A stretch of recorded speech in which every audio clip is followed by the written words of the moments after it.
বিশাল বড় এক কাঁঠাল গাছ থেকে পড়ে পুরোটা কাঁঠাল ছড়িয়ে গিয়েছে। বাড়িতেই চালের গুঁড়া কুটে সেটা দিয়ে পিঠা বানানো হবে। সেই সাথে আমার শ্বশুরবাড়ির কাঁঠাল বাগান পুরোটা ঘুরে আপনাদের সাথে শেয়ার করব। লাস্টবারের মতো মামা শ্বশুর বাড়িতে কিছুটা সময়। হ্যালো এভরিওয়ান, আসসালামু আলাইকুম। চলে আসছি নতুন আরও একটি ডেইলি ব্লগ নিয়ে। আশা করব আজকের এই ব্লগটাও আপনাদের কাছে অনেক বেশি ভালো লাগবে। সো পুরোটা ব্লগ দেখার অনুরোধ রইল। সকাল সকাল রান্না শেষ করে শাশুড়ি মা পিঠা বানানোর জন্য আতপ চালগুলো ঝেড়ে খুব ভালোভাবে ধুয়ে এই চালনের সাহায্যে পানি ঝরিয়ে নিচ্ছে। আর এবার এগুলো সুন্দর করে চালের গুঁড়া কুটে নেবে। তো এটা দেখে খুব বেশি এক্সাইটেড হয়ে গেছি। শাশুড়ি মায়ের হাতে ক্যামেরা দিয়ে আমি একটু কুটে নিচ্ছি। দেখুন না কিভাবে করতেছি, তাই না? তো যাই হোক, আমি খুব বেশি একটা ভালোভাবে পারি না, তো আমার শাশুড়ি মা আবারও নিজে নিয়ে নিয়েছে করার জন্য, আর আমি একটু একটু করে হেল্প করতেছিলাম। আসলে গ্রামের বাড়িতে এই কাজগুলো খুব বেশি সহজ লাগে, কারণ যখন ইচ্ছে তখনই আপনি পিঠা খেতে ইচ্ছে করলে সাথে সাথে বানিয়ে খেতে পারবেন। শহরে তো এগুলো ভাঙানোর জন্য অনেক বেশি ঝামেলা থাকে, বাট গ্রামে এই জিনিসগুলো নাই। তবে এই জিনিসগুলো করতে একটু কষ্ট হয়, হাত কিন্তু ব্যথা হয়ে যায় আর অনেক বেশি পরিশ্রম করতে হয়। যাই হোক, এগুলো করার পর মনে হলো কালকে তো ঢাকা চলে যাব, তো আজকে একটু মামা শ্বশুর বাড়ি থেকে ঘুরে আসি। আর যাওয়ার মুহূর্তে চারিপাশটা একটু একটু করে শ্যুট করতেছিলাম, কারণ যেদিকে তাকাই সেদিকে কাঁঠাল গাছ আর কাঁঠাল। তো এই জিনিসগুলো আপনারা হয়তো দেখতে অনেক বেশি পছন্দ করেন, তাই আপনাদের জন্য চারিটা পাশ একটু একটু করে শ্যুট করে নিচ্ছিলাম। আমার শ্বশুরের বাড়ি যাওয়ার আগ মুহূর্তে আমার শ্বশুরের কাঁঠাল বাগানটা পড়ছে, তো ভাবলাম আজকের ভিডিওতে সেই মুহূর্তটাও শেয়ার করি। আমার শ্বশুরের এই কাঁঠাল গাছের কাঁঠালগুলো অনেক বেশি ভালো হয় আর অনেক বেশি মিষ্টি হয়। তো এই যে আমার শাশুড়ি প্রতিটা কাঁঠাল একটু দেখতেছে আসলে কোন কাঁঠালটা পাকছে কিনা। আর এটা হচ্ছে আমার শ্বশুরের কাঁঠাল বাগান, একদম সবগুলো কাঁঠাল দেখতেই পাচ্ছেন কি সুন্দর করে হয়ে আছে। তো চারিপাশ একটু একটু করে ঘুরে ঘুরে আপনাদের সাথে শেয়ার করতেছি। আপনারা তো আমার শ্বশুরবাড়ির গ্রামের ব্লগগুলো এতটাই পছন্দ করেন, সেটা আপনাদের লাইক কমেন্ট শেয়ার দেখলেই বুঝতে পারি। আর আমার কাছেও না এই যে গ্রামের যে ভিউগুলো, এগুলো দেখতে ভীষণ ভালো লাগে। নর্মালি যখন আমি ঢাকায় চলে যাব তখন এই যে গ্রামের দৃশ্যগুলো আমি সব সময় দেখি, বা এর কিছু কিছু ছবি আমার মোবাইলে থাকে, অনেক বেশি ভালো লাগে। ফাইনালি মামা শ্বশুর বাড়িতে আসলাম, অনেকক্ষণ গল্প করলাম। লাস্টবারের মতো মামা শ্বশুরের যে মুরগির ফার্ম, ওইটার ভিতরে একটু ঘুরে গেলাম।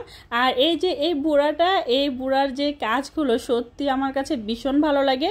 এর প্রথমবারে যে ভিডিওটা আপনাদের সাথে শেয়ার করছি, মানে এই যে ছোট্ট বুড়া কিভাবে ডিম তুলে, ওই ভিডিওটা এত পরিমাণ লাইক কমেন্ট শেয়ার, মানে আমি পুরাই হ্যাং। এত ভালোবাসা আপনারা দিয়েছেন, বাপরে বাপ। যাই হোক, খুবই ভালো লাগছে। আর সত্যি ভালোবাসা দেওয়ার মতোই এই ছোট্ট একটা বাচ্চা এতগুলো ডিম কিভাবে যে নেয় আর কত সুন্দর করে যে রাখে, মানে সত্যি অনেক বেশি ভালোবাসা দেওয়ার মতোই। তো যাই হোক, ওর এই কাজগুলো আমার কাছে খুবই ভালো লাগে। তো এবারও আমি লাস্টবারের মতো মানে ওকে দিয়ে একটু একটু করে ডিমগুলো নেওয়াচ্ছিলাম আর শ্যুট করতেছিলাম। নর্মালি এবার কিন্তু আমি শুধুমাত্র শ্যুট করার জন্যই আসছি। যাই হোক, এই বুড়াটা এত সুন্দর করে ডিমগুলো নেয়, একটা ডিমও ভাঙে না। আর আমার কাছে ওর এই কাজগুলো খুবই ভালো লাগে। আর এই তো এখন ওর আন্টি চলে আসছে ওকে দেখার জন্য, তো এখন চলে যাবে। আর আমি পুরোটা ফার্ম একটু একটু করে ঘুরে ঘুরে আপনাদের সাথে শেয়ার করব। জানি না আবার কবে আসি বা কবে কি। তো লাস্টবারের মতো এই ডিমগুলো তুলতেছি আর পুরোটা মুরগির ফার্ম একটু একটু করে দেখতেছি, অনেক বেশি ভালো লাগে। এটার ভিতরে যখন আসবেন, মুরগির এই শব্দগুলো দেখলে না আপনাদের মন ভালো হয়ে যাবে। আমার কাছে তো খুব ভালো লাগে। যারা কিনা গ্রামের দৃশ্যগুলো বা গ্রামের কাজগুলো অনেক বেশি পছন্দ করেন, তাদের কাছে নর্মালি এই জিনিসগুলো অনেক বেশি ভালো লাগবে। তো যাই হোক, আমি এই মুরগিগুলোর সাথে অনেক বেশি দুষ্টামি করতেছিলাম। ক্যামেরা একদম চোখের সামনে নিচ্ছিলাম, মুখের সামনে নিচ্ছিলাম, কি করতেছি আল্লাহই ভালো জানে। যাই হোক, সুন্দর করে পুরোটা মুরগির ফার্ম ঘুরতেছিলাম আর আপনাদের সাথে শেয়ার করতেছিলাম। আপনাদের কাছে কতটা ভালো লাগে সেটা কিন্তু অবশ্যই কমেন্ট করে জানাবেন, ঠিক আছে? তো যাই হোক, আজকের ভিডিওটা দেখলে অনেকের মন ভেঙে যাবে, কারণ আমি যখন শ্বশুর বাড়িতে আসি অনেকে খুশি হয়ে যায়, আবার যখন ঢাকা যাওয়ার কথা শুনে তখন তো ওর একদম মানে খুব রাগ করে। যাই হোক, আমার কাছে এই জিনিসগুলো খুবই ভালো লাগে। আর দেখুন আমার মামা শ্বশুরের বাড়িতে যে মুরগির ফার্ম, এর যে কতগুলো ফ্যান, 24টা ঘন্টা নাকি এই ফ্যানগুলো চলতেই থাকে। তো এই যে পুরোটা ঘুরে ঘুরে একটু একটু শেয়ার করলাম। আর এই তো ডিমগুলো তোলা হয়ে গিয়েছে, এবার আমি এখান থেকে বের হয়ে যাব। আর আজকে আমার মামা শ্বশুরের বাড়ি এই মুরগির ফার্মে যে কতগুলো ডিম হয়েছে সেটাও একটু শেয়ার করতেছি। এই যে যে দেখেন কতগুলো ডিম হয়েছে না, সবাই মাশাল্লাহ বলবেন, ঠিক আছে। ডিমগুলো দেখতেই আমার ভালো লাগে, আর এই মুরগি ফার্ম থেকে ডিম তুলতেও আমার ভীষণ ভালো লাগে। যাই হোক, তারপরে যেটা করছিলাম, বাসায় চলে আসছি, বিকেলবেলা রান্নাবান্না করে খাওয়া দাওয়া করে গোসল করে এই যে আমার শাশুড়ি কাঁঠাল পাড়তেছে একটা বস্তার মধ্যে দড়ি টাঙিয়ে, তারপরে কাঁঠালগুলো পাড়তেছে। চিন্তা করেন এত বড় কাঁঠাল ছিল, মানে বস্তা ছিঁড়ে পড়ে গিয়েছে, আপনারা হয়তো দেখলেই বুঝতে পারবেন। এতটাই বড় ছিল কাঁঠাল যেটার ভারে কিনা বস্তা ছিঁড়ে একদম নিচে পড়ে গেছে, আর পুরোটা কাঁঠাল ছড়িয়ে গিয়েছে। এখন আমার শাশুড়ি মা একটা বড় সাইজের কাগজ বিছাইছে আর এটার মধ্যে কাঁঠালটা ঢালতেছে। চিন্তা করেন কি একটা অবস্থা, এই বিশাল বড় এক কাঁঠাল আর গাছ থেকে পড়ে পুরোটা ছড়িয়ে গিয়েছে।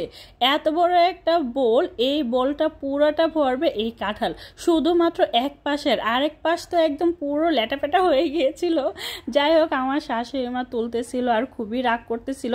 আসলে এতটাই অবহেলাযুক্ত হয়েছে এই কাঁঠালগুলি, মানে কেউ খায়ও না, কিছু করেও না। তো এই সবগুলো কাঁঠাল দিয়ে আমার শাশুড়ি মা রস নিবে আর সেই রস দিয়ে পিঠা বানাবে। চিন্তা করেন এত সুন্দর সুন্দর কাঁঠাল কতই বা খাওয়া যায় বলেন তো। আজকের ভিডিওটা কেমন লাগছে অবশ্যই কমেন্ট করে জানাবেন। ভালো লাগলে লাইক কমেন্ট শেয়ার করে দিবেন, চ্যানেলটা সাবস্ক্রাইব করে রাখবেন আর পেজে লাইক ফলো দিয়ে সবসময় সাপোর্ট করবেন। সবাই ভালো থাকবেন, সুস্থ থাকবেন। আল্লাহ হাফেজ।